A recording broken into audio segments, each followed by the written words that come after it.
Assalamualaikum warahmatullahi wabarakatuh. Perkenalkan, nama saya Nurhayati Lananda, mahasiswi semester 4 dengan NIM A1120176 dari Prodi Pendidikan Bahasa dan Sastra Indonesia Universitas Tadulako Palu. Pada video kali ini, saya berserta rekan-rekan akan menyampaikan dan memaparkan materi dari mata kuliah Bahasa Bantu, yaitu mengenai paragraf. Pengertian paragraf. Paragraf adalah penggabungan kalimat yang berisi suatu gagasan utama atau ide pokok dan beberapa gagasan pendukung. Menurut Kamus Besar Bahasa Indonesia, paragraf adalah bagian bab dalam suatu karangan yang biasanya mengandung satu ide pokok dan penulisannya dimulai dengan garis baru. Pengertian paragraf menurut ahli kebahasaan bernama Ramlan merupakan bagian dari sebuah karangan yang di dalamnya terdapat lebih dari satu kalimat yang membahas suatu tema tertentu dengan ide pokok sebagai pengendaliannya. Kemudian fungsi paragraf. Ada beberapa fungsi dari paragraf, yaitu yang pertama, untuk mengekspresikan gagasan utama yang ingin disampaikan oleh penulis. Kedua, untuk menjelaskan keseluruhan ide pokok dengan mudah, logis, dan sistematis.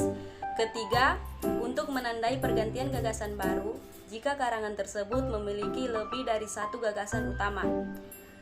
Kemudian, untuk membantu pembaca memahami gagasan utama sebuah karangan. Terakhir, untuk membantu penulis menyusun dan mengembangkan ide yang akan dituangkan dalam karangannya yang berhubungan dengan topik yang akan dibahas. Yang berikut ciri-ciri paragraf. Ciri-ciri paragraf terbagi menjadi 4. Yang pertama, paragraf ditulis dengan memberikan beberapa ketukan spasi agar baris pertama sedikit masuk ke bagian dalam atau diberi tanda inden. Biasanya, paragraf diberi 5 ketukan untuk karangan biasa. Yang berikut berisi satu ide pokok yang akan dijelaskan dalam sebuah karangan. Yang ketiga, berisi beberapa kalimat topik yang dapat menjelaskan dan menerangkan ide pokok karangan tersebut secara rinci. Yang terakhir, beberapa paragraf berisi opini penulis yang dinyatakan dalam kalimat penjelas. Unsur paragraf yang pertama harus berisi kalimat utama paragraf. Yang kedua harus berisi kalimat penjelas untuk menguraikan kalimat utama. Yang ketiga harus memiliki koherensi, yaitu kesatuan yang dibangun oleh hubungan antar kalimat pembentuk paragraf sehingga paragraf mudah dipahami. Yang keempat harus memiliki kesatuan, yaitu perpaduan yang kokoh antara gagasan utama dan kalimat pendukung dalam satu paragraf. Yang kelima harus memiliki konjuksi atau penghubung yang digunakan sebagai penyambung kalimat untuk menambahkan keterangan, menyatakan hubungan sebab akibat, atau menyatakan perbandingan atau pertentangan. Yang keenam, paragraf harus harmonis, semantis, gramatis, dan normatif. Dan yang terakhir, paragraf harus lengkap berisi kalimat penjelas yang memadai dan menunjang kalimat pokok. Jenis-jenis paragraf.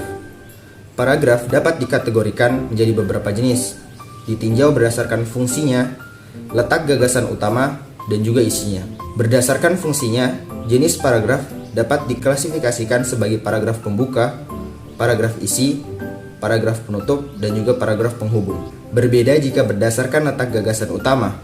Jenis paragraf dapat dibedakan menjadi paragraf deduktif serta paragraf induktif. Paragraf deduktif adalah paragraf yang ide pokok terletak pada awal paragraf, sedangkan paragraf induktif ialah paragraf ide pokok yang terletak di akhir paragraf.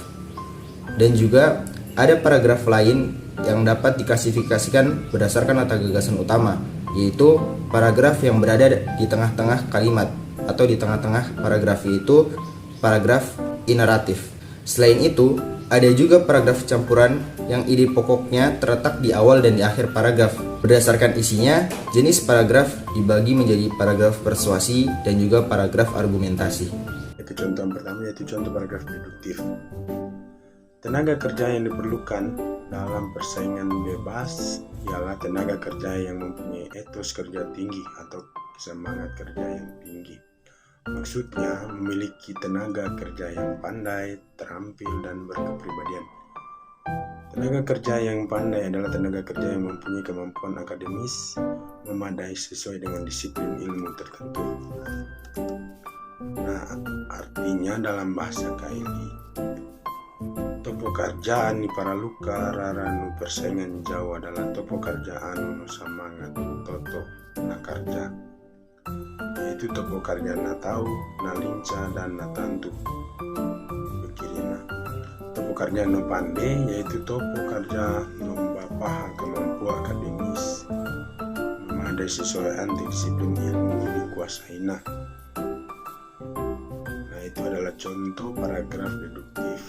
Yang kedua yaitu contoh paragraf induktif.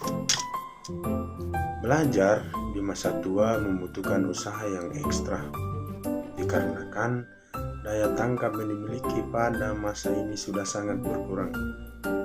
Bahkan motivasi yang dimiliki juga sudah melemah jika informasi yang diperoleh terlalu banyak.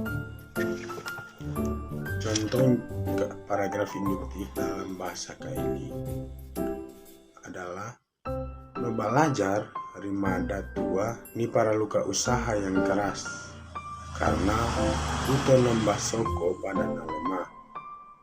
Torino malahan semangat taluran toto karena nadea gagah. Mungkin itu sedikit contoh dari paragraf deduktif dan contoh paragraf induktif beserta artiannya dalam bahasa Kaili. Kurang dan lebihnya saya mohon maaf. Assalamualaikum warahmatullahi wabarakatuh.